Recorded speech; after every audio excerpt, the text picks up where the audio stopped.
Now, it seems there are a lot of people desperate to co-opt this horrible murder into their culture wars or their effort to defeat their political enemies. I was one of the first to condemn a tweet by Bettina Arndt last week welcoming the Queensland Police Inspector's comments about keeping an open mind and the possibility the murderer was driven too far.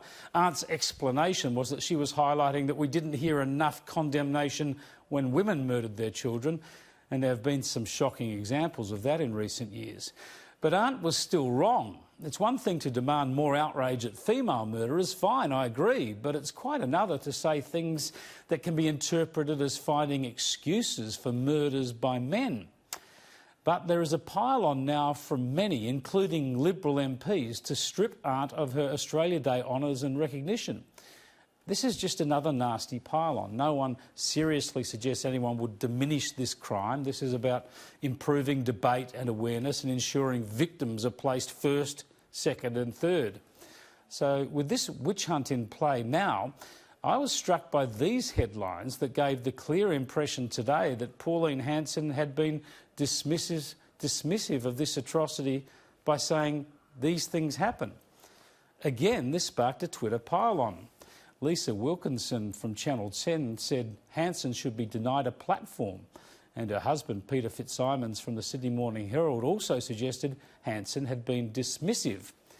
Then the Identity Politics Brigade chimed in, with Guardian columnist Jeff Sparrow tweeting, "Imagine if a Muslim or Indigenous leader responded to children being deliberately set on fire by saying these things happen."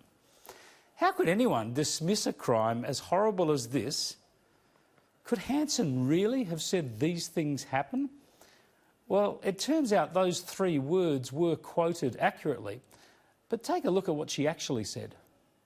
Just to make it quite clear, I made a very strong comment on my Facebook page. It was a horrendous act of what he did to his children. It was a tragedy, and I'm very deeply sorry for everyone, family and friends involved, and it was treacherous of what he did to his former wife and his children. But Bettina Arndt should not be stripped of her Order of Australia. She is clearly stating what she thinks and what a police officer said. This is why I have pushed for the family law inquiry, to get behind what is happening in all this. This has been for a week. We've been in the news nearly every day about this horrific tragedy. But we don't hear much about it when a woman has murdered her children by driving a car into a tree she threw out a suicide note, or the woman that actually doused her husband with fuel and then set him alight and said she was possibly driven to it. A lot of people are driven to do these acts for one reason or another.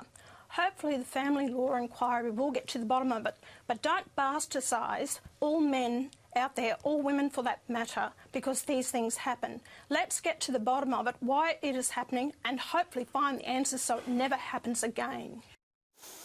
There you have it, her use of these things happen. The phrase was used with a totally different sense to the one insinuated by media. More malicious and misleading and media manipulation there, I think. Agree with Pauline Hanson or not, and there's lots to debate about what she said. Let's not verbal people. It's pretty ugly seeing people use a tragedy like this to taint and smear their ideological opponents.